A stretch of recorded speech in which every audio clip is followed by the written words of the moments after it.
Right now, inside your chest, a fist-sized muscle is squeezing and relaxing about once every second.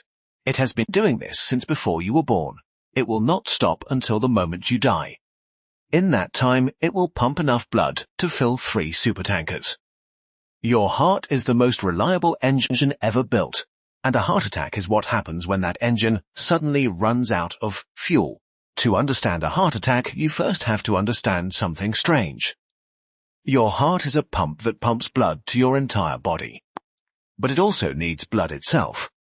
The heart is a muscle, and like any muscle, it demands a constant supply of oxygen and nutrients. It cannot just absorb what it pumps. It needs its own dedicated delivery system. That system is a crown of blood vessels that wraps around the heart like a garland. They are called the coronary arteries. There are 2 main coronary arteries, the left coronary artery and the right coronary artery. They branch off the aorta just after it leaves the heart, which means they get first access to the freshest, most oxygen-rich blood in your body. This is not an accident. Your heart is the most important customer. It gets served first. Every other organ waits in line. These arteries are not simple pipes. They branch and branch again, forming a dense network that wraps around every chamber of the heart, penetrating deep into the thick muscular walls of the left ventricle, which does the heavy lifting of pumping blood to your entire body. The network is elegant, efficient, and absolutely critical. If one branch gets blocked, the muscle it supplies begins to die within minutes. The blockage that causes a heart attack does not appear suddenly. It builds over decades. It begins with a microscopic injury to the inner lining of a coronary artery. This lining, called the endothelium, is only a single cell thick. It is delicate, and it is constantly under assault from the blood rushing past it at high pressure. Things that damage the endothelium are everywhere in modern life. High blood pressure slams blood against the artery walls with too much force. Cigarette smoke carries chemicals that directly poison endothelial cells. High blood sugar from diabetes makes the lining sticky and inflamed. And cholesterol, specifically the type carried by LDL particles, seeps through the damaged lining and gets trapped in the artery wall. Your body sees this trapped cholesterol and does what it always does when it finds something that should not be there. It sends in the immune system. White blood cells called macrophages arrive, squeeze through the artery wall and begin eating the cholesterol. But they eat too much. They gorge themselves until they swell into bloated foam cells, packed with fat droplets, too heavy to leave. They die inside the artery wall, spilling their contents and triggering more inflammation. More macrophages arrive. The cycle repeats. Over years, this cycle builds a plaque. A plaque is a lump of cholesterol, dead cells, calcium deposits, and fibrous scar tissue, growing inside the artery wall like rust inside a pipe. It pushes inward, narrowing the channel through which blood flows. At first, there are no symptoms. The artery can compensate. But the plaque keeps growing silently for decades. A heart attack does not usually happen because the plaque slowly grows until it completely blocks the artery. It happens because the plaque suddenly ruptures. Think of a plaque as a pimple inside your artery wall. It has a fibrous cap, a thin layer of tissue holding it together, keeping its dangerous contents separated from your bloodstream. If that cap tears, everything inside the plaque spills out. The moment the plaque ruptures, your body interprets it as a wound, and your body's response to a wound is to form a clot. Platelets, tiny cell fragments constantly circulating in your blood, rush to the site of the rupture. They stick to the exposed plaque material and to each other, forming a plug. At the same time, a cascade of proteins called the coagulation cascade activates, weaving a mesh of fibrin threads that traps red blood cells and reinforces the platelet plug. This is normally a life-saving response. If you cut your finger, this exact process seals the wound and stops the bleeding. But inside a coronary artery, it is catastrophic. The clot, called a thrombus, forms inside an already narrowed vessel. It can grow large enough to completely block blood flow within minutes. The highway shuts down. The muscle downstream is suddenly starved of oxygen. This is the moment a heart attack begins. The medical term is myocardial infarction. Myocardial means heart muscle. Infarction means tissue death caused by blocked blood supply. And that is exactly what starts to happen. The heart muscle cells, called cardiomyocytes, are cut off from their oxygen supply. They have a small reserve of energy stored as ATP and creatine phosphate, but it runs out in seconds. Without oxygen, the mitochondria inside each heart cell cannot produce new ATP. The cellular pumps that maintain the delicate balance of ions across the cell membrane begin to fail. Sodium floods in. Potassium leaks out. Calcium, which the cell normally keeps carefully sequestered, spills into the cytoplasm. This calcium overload triggers a chain reaction. Enzymes activate that begin digesting the cell from the inside. The cell membrane loses its integrity. The cell swells and bursts. This is not a slow process. Irreversible damage to heart muscle cells begins within 20 to 40 minutes of complete blockage. The cells do not all die at once. There is a wave of death that spreads outward from the core of the blocked territory, where oxygen deprivation is most severe, toward the edges where some blood may still be trickling in from neighboring vessels. The zone of dead tissue is called an infarct. The size of the infarct determines everything. If a small branch artery is blocked near the surface of the heart, the damage is limited. If the left main coronary artery, sometimes called the widowmaker, is blocked near its origin, a massive portion of the left ventricle is at risk. This is the worst case scenario. The left ventricle is the powerhouse that pumps blood to your brain, your kidneys, your entire body. If too much of it dies, the pump fails. While this is happening at the cellular level, you feel it. The classic symptom of a heart attack is chest pain. It is often described as a pressure, a squeezing, a heaviness, as if someone is sitting on your chest. It does not always feel sharp. Many people mistake it for indigestion or heartburn.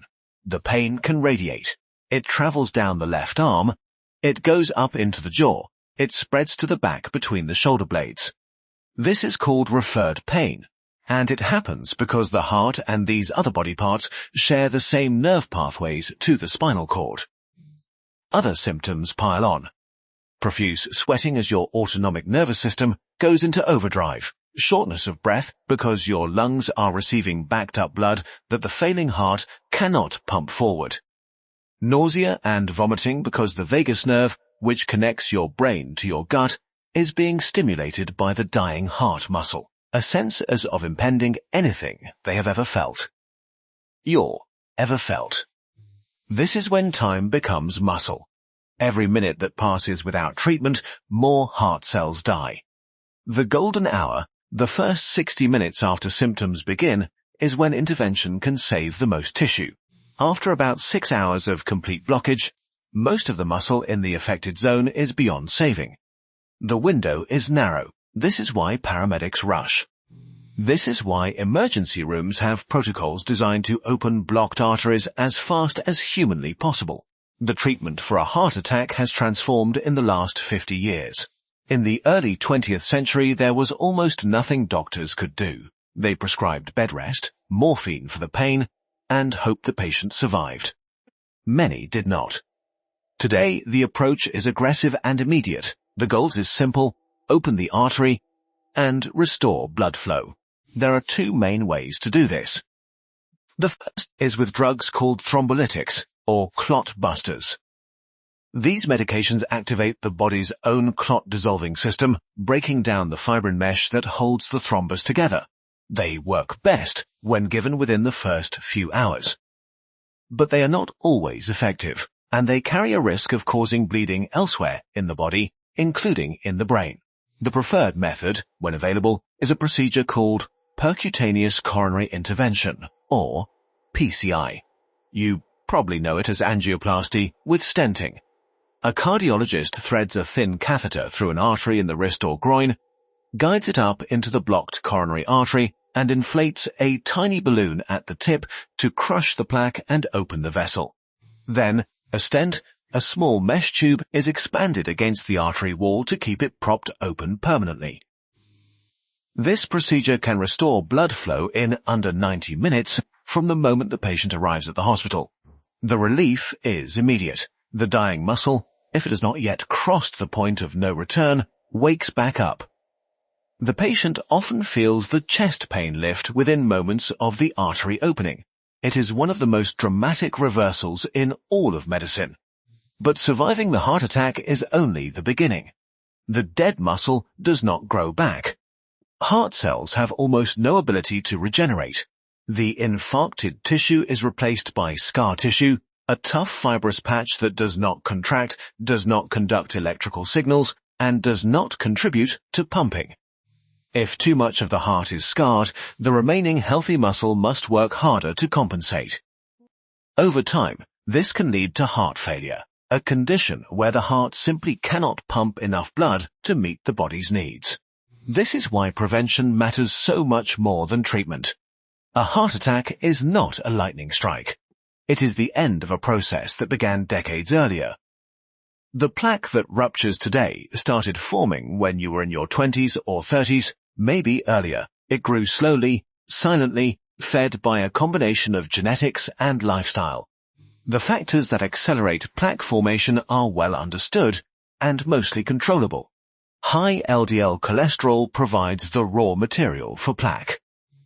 High blood pressure damages the endothelium and forces cholesterol deeper into the artery wall. Smoking directly poisons endothelial cells and makes blood more likely to clot. Diabetes coats proteins with sugar molecules, making the artery lining sticky and inflamed. Obesity drives chronic low-grade inflammation throughout the body. Physical inactivity means the protective effects of exercise on the endothelium are absent, and chronic stress raises cortisol levels, which increases blood pressure and promotes inflammation. None of these factors alone guarantees a heart attack, but together, over time, they create a near certainty. The math is grim but clear. Someone who smokes, has high cholesterol, high blood pressure, and diabetes is many times more likely to have a heart attack than someone with none of these risk factors. The good news is that the reverse is also true. Every risk factor you eliminate reduces the odds. Stop smoking and your risk begins dropping within months. Lower your blood pressure and the endothelium begins to heal. Reduce your LDL cholesterol and plaque progression slows, sometimes even reverses slightly. There is also a genetic component that cannot be ignored. Some people do everything right and still have a heart attack at 45 because they inherited a condition called familial hypercholesterolemia, where LDL cholesterol levels are sky-high from birth. Others carry gene variants that make their endothelium more vulnerable or their blood more prone to clotting. You cannot choose your genes, but you can choose to know your numbers, get screened, and take medication when needed. Statins, the cholesterol-lowering drugs, have been one of the greatest public health victories in history, even if they have become so routine that we forget how revolutionary they are. A heart attack is not just a plumbing problem. It is also an electrical crisis. The dying heart muscle becomes electrically unstable.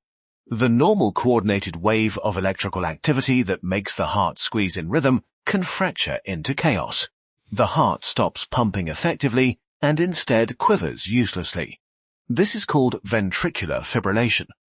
It is the most common cause of sudden cardiac death. Unless a defibrillator delivers a shock within minutes to reset the heart's rhythm, the person dies. This is why automated external defibrillators, those boxes you see on walls in airports and gyms, are so important. They are designed to be used by anyone. With voice prompts that guide you through the process, they save lives. The modern understanding of heart attacks is one of the great triumphs of medical science. 100 years ago, a heart attack was a mysterious event that struck people down without warning. Today, we can see the plaque building, measure the risk factors, predict the event, and intervene with precision when it happens. The death rate from heart attacks has fallen dramatically, especially in countries with good emergency medical systems and widespread use of preventive medications. But heart disease remains the leading cause of death worldwide. It kills more people than all cancer.